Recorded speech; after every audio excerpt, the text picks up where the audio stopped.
بسم اللہ الرحمن الرحیم۔ حضرت عبداللہ بن مسعود رضی اللہ عنہ اور حضرت اسما بن ابو بکر رضی اللہ عنہ سے روایت نقل کی گئی ہے کہ بنی اسرائیل کی عورتوں کو یہ اجازت تھی کہ وہ بھی مردوں کے ساتھ مسجد میں جا کر نماز پڑھا کرتی تھیں۔ مردوں اور عورتوں کے درمیان ایک پردہ ہوتا تھا۔ پھر ایک دن ایک لڑکی اپنی ایڑیاں اٹھا کر مردوں میں اپنے عاشق کو دیکھنے لگی اور پھر اس نے یہ روزانہ کا معمول بنا لیا۔ اس کی دیکھا دیکھی سبھی عورتیں اپنی مسجد میں آتیں اور پھر ایڑیاں اٹھا کر پردے کے اوپر سے غیر مردوں سے تاک جھانک میں لگ گئیں۔ چنانچہ ان کو مسجد میں جانے سے ایسے روکا گیا کہ ان پر حیض مسلط کر دیا گیا۔ کچھ لوگ اس روایت سے یہ سبق لیتے ہیں کہ حیض کی ابتدا ہی بنی اسرائیل سے ہوئی، جو کہ غلط ہے، کیونکہ مفسرین اس روایت کی تفسیر میں لکھتے ہیں کہ یہ حیض عام نہیں تھا، بلکہ بنی اسرائیل کی عورتوں کو مسجد میں گناہ کرنے کی اللہ پاک نے ایسی سزا دی کہ 4 مہینے تک مسلسل صبح و شام وہ عورتیں حیض کی کیفیت میں رہیں اور مسجد میں آنا بند کر دیا۔ پھر اللہ پاک نے ان کی توبہ قبول کی تو وہ یہ عذاب ان پر سے ختم ہوا۔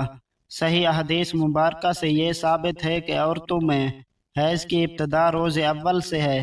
آئیے اس بارے میں 2 احادیث مبارکہ بیان کرتے ہیں کہ جن سے ثابت ہوگا کہ حیض کی ابتدا پہلے دن سے ہی ہے، نہ کہ بنی اسرائیل سے اس کی ابتدا ہوئی۔ حضرت عائشہ رضی اللہ عنہ حجۃ الوداع میں اللہ کے رسول صلی اللہ علیہ وآلہ وسلم کے ساتھ حج کے ارادہ سے نکلیں۔ راستے میں انہیں حیض آ گیا تو وہ اس اندیشے سے رونے لگیں کہ اب وہ مناسک حج ادا کرنے سے محروم ہو جائیں گی۔ آپ کو معلوم ہوا تو آپ نے انہیں سمجھاتے ہوئے فرمایا، یہ ایسی چیز ہے جسے اللہ تعالیٰ نے اولاد آدم میں عورتوں کے لیے لازم قرار دیا ہے۔ اس حالت میں تم بھی وہی سب کرو جو حاجی کرتا ہے، صرف پاک ہونے تک بیت اللہ کا طواف نہ کرو۔ بالکل اسی طرح ایک حدیث حضرت ام سلمہ رضی اللہ عنہا سے بھی مروی ہے۔ حضرت ام سلمہ رضی اللہ عنہا بیان کرتی ہے کہ ایک موقع پر میں رسول اللہ صلی اللہ علیہ وآلہ وسلم کے پاس تھی کہ مجھے حیض آنے لگا۔ میں وہاں سے اٹھ گئی، آپ نے دریافت فرمایا تو میں نے بتایا کہ مجھے حیض آنے لگا ہے۔ آپ نے فرمایا، یہ ایسی چیز ہے جسے اللہ تعالیٰ نے آدم کی بیٹیوں پر لازم کر دیا ہے۔ اس موضوع پر امام بخاری رحمۃ اللہ علیہ نے بخاری شریف میں ایک باب بھی قائم کیا ہے کہ جس کا نام حیض کا آغاز کیسے ہوا ہے۔ امام بخاری لکھتے ہیں کہ حضور صلی اللہ علیہ وآلہ وسلم نے فرمایا، یہ وہ چیز ہے کہ جسے اللہ نے آدم کی بیٹیوں پر لازم کیا ہے۔ امام بخاری مزید لکھتے ہیں کہ بعض لوگ کہتے ہیں کہ حیض کا آغاز بنی اسرائیل سے ہوا، جبکہ اس معاملے میں نبی کریم صلی اللہ علیہ وسلم کا ارشاد زیادہ معتبر ہے، چونکہ حضور نے فرمایا کہ اللہ نے حیض کو آدم کی بیٹیوں پر لازم کیا ہے، اور اس لیے بنی اسرائیل سے پہلے بھی حضرت آدم علیہ السلام کی اولاد میں حیض موجود تھا۔ علامہ ابن حجر عسقلانی اور فتح الباری میں بھی یہی ثابت کیا گیا ہے کہ حیض ابتدائے تخلیق سے عورتوں کو آتا رہا ہے۔ اب بات کرتے ہیں ان روایات کی کہ جن میں یہ کہا جاتا ہے کہ حیض کی ابتدا حضرت حوا سے ہوئی اور ایسا بطور سزا ہوا۔ امام طبری رحمۃ اللہ علیہ سورۃ البقرہ کی آیت نمبر 25 کی تفسیر میں حضرت عبد الرحمن بن زیاد رحمۃ اللہ علیہ کی یہ روایت نقل کرتے ہیں کہ حضرت حوا کو پہلے حیض نہیں آتا تھا، ان کی تخلیق پاکیزہ ہوئی، یہاں تک کہ انہوں نے اللہ کی نافرمانی کی اور ممنوع پھل کھایا جس سے ان کو جنت سے نکالا گیا، اور پھر ان کو حیض اور حمل کی سزا دی گئی۔ اور لکھتے ہیں کہ اللہ پاک نے تب فرمایا، میں نے تجھے پاکیزہ بنایا تھا لیکن تو نے میری نافرمانی کی، اس لیے اب میں تجھ سے خون جاری کر دوں گا۔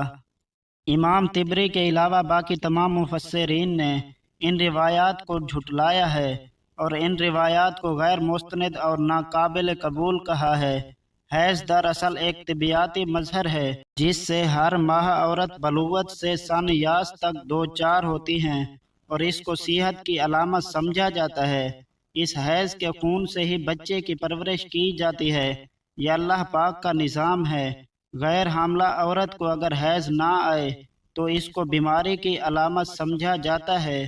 یہ عورت کے لیے کوئی سزا نہیں ہے، اور نہ ہی یہ بات کسی روایت سے ثابت ہے کہ حیض عورتوں کی سزا ہے، بلکہ یہ ایک ذمہ داری ہے جو اللہ پاک نے انسانیت کی تخلیق کے لیے عورتوں پر ڈھالی ہے۔ اس لیے جو عورتیں اس ذمہ داری کو بخوبی نبھاتی ہیں وہ اجر و ثواب کی مستحق ہیں، جیسا کہ حضرت عائشہ رضی اللہ عنہا نے ایک دفعہ حضور پاک صلی اللہ علیہ وآلہ وسلم سے سوال کیا، اے اللہ کے نبی، مجھے تو لگتا ہے کہ عورتیں پیدا ہی مصیبت جھیلنے کے لیے ہوئی ہیں۔ حضرت عائشہ کا اشارہ حیض اور حمل کی تکلیف کی طرف تھا۔ حضور پاک صلی اللہ علیہ وآلہ وسلم مسکرائے اور فرمایا، نہیں، بلکہ یہ ایسی چیز ہے کہ جس کے ذریعے بنی آدم کی عورتیں آزمائی گئی ہیں۔ اس حدیث کی تشریح میں علامہ ابن حجر رحمۃ اللہ علیہ فتح الباری میں لکھتے ہیں کہ عورتوں کی تخلیق ہی اللہ پاک نے ایسی کی ہے کہ انہیں حیض آئے، ان پر پہلے دن سے ہی لازم قرار دیا گیا ہے۔ جو عورت اس پر صبر کرے گی تو وہ اس اجر کی مستحق ہوگی، اور جو اس کو مصیبت اور برائی سمجھے گی تو وہ اللہ کی تخلیق میں عیب نکالنے جیسے گناہ کی مرتکب ہوگی۔